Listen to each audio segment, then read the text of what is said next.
ثم قال ربنا بعد أن قال والله غالب على أمره قال ولكن أكثر الناس لا يعلمون. هذه ولكن أكثر الناس لا يعلمون تحتمل معان عدة، لكن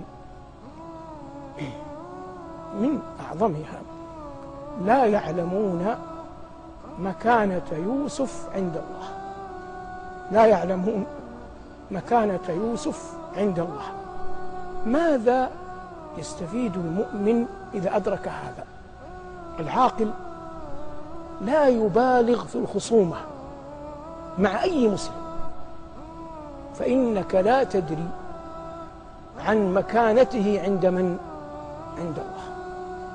لا يبالغ في الخصومة مع أي مسلم، لأنك لا تدري ما مكانته عند الله. كما أن منها أن كثيرا من الناس يعيشون يأتون المساجد، يغدون على الحرمين، ربما أعمالهم أو وظائفهم أو مهنهم وضيعة جدا، ربما كما في الحديث في طمرين لا يعبأ بهم أحد ولا يجلهم أحد ولا يؤتى لهم إذا دخلوا مجالس بأي إكرام، وهم لهم المنزلة العظيمة عند من؟ عند الله. فمن عظم من أهل الدنيا سواء كان مؤمنا أو كان فاجرا فإن التعظيم الذي ناله قطعا سيذهب، كان مستحقا له شرعا أو كان غير مستحق. لكن ما الذي يبقى؟ المكان عند من؟ عند الله.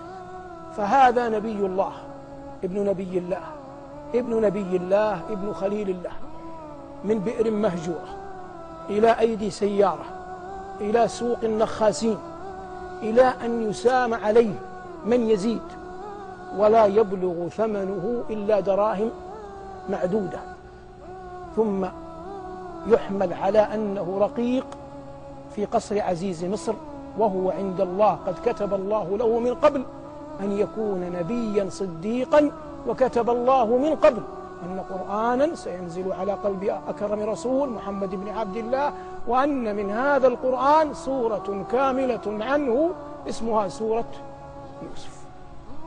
العاقل يدخر له عملا صالحا عند الله حتى يدخر الله له عطايا يوم يلقاه. أن كل أحد قطعا سيلقى الله. من الشقي؟ الشقي من لا يفرح إذا لقي الله.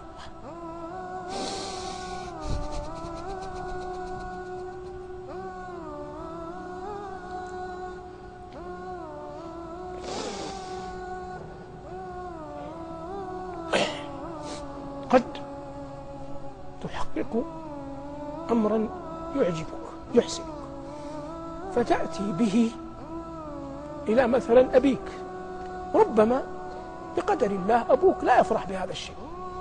تأتي به إلى رئيسك في العمل، قد أنجزت شيئا لا يفرح رئيسك به. تأتي به إلى ولي أمرك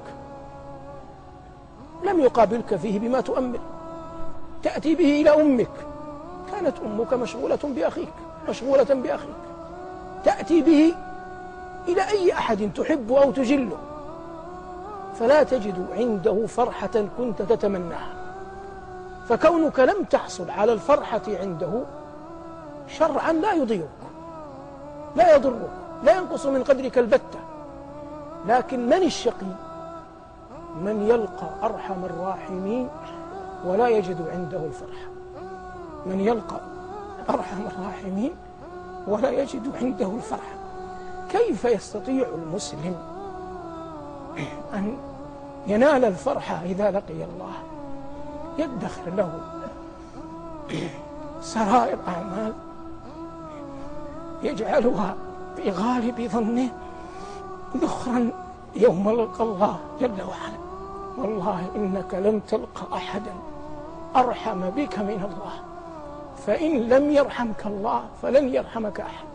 قال أحد السلف: والله لو خيرت بين أن يحاسبني الله أو يحاسبني والدي لاخترت أن يحاسبني الله، إن الله أرحم بي من والدي.